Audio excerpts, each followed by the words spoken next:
प्यार ऐसा चीज है जो अच्छे अच्छे को सिर नवा दिया। प्रेम ऐसा चीज है जो अच्छे अच्छे को सिर नवा दिया।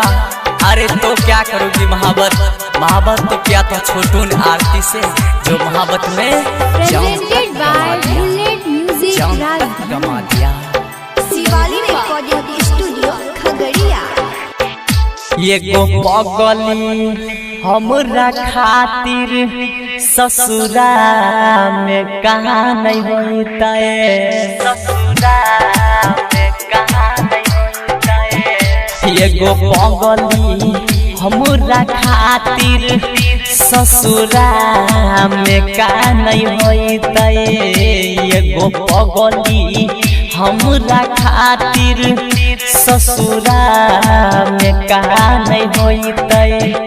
के करो समझावल नहीं मान होता है। के करो समझावल नहीं मान होता है।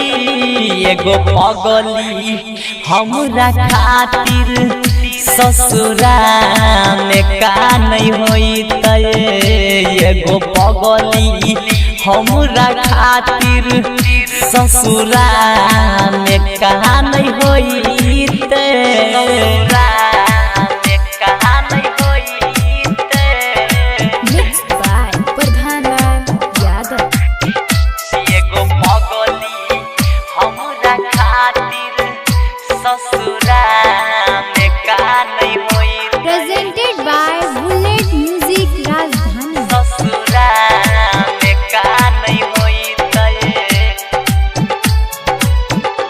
अखिया के लोरी अपना अचरा से पोछै होइतै, अचरा से पोछै होइतै।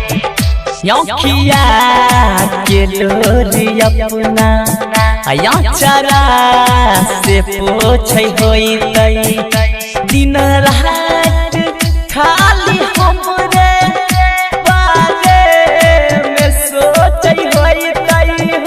दिन रात खाली हमरे बारे में सोचै होइतै। दर्द दिल के कैसन होइ छै अपने जानै होइतै।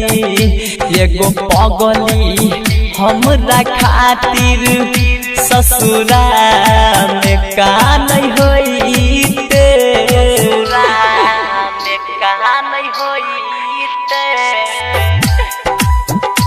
एगो पगली हमरा खातिर ससुरा में का नहीं होइतै। ससुरा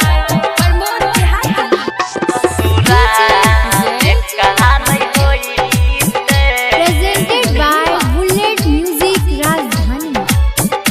जब जब याद आवे ओ कर मीठी बोली, ओ कर मीठी बोली।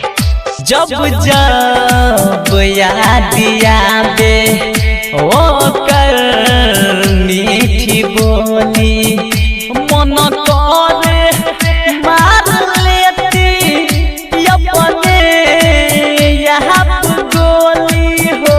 मन करे मार लेती अपने आप गोली। राइटर चंचल प्रमोद देहाती ई सब नहीं जाने होइतै। एगो पगली हमरा खातिर ससुरा में का नहीं होइतै।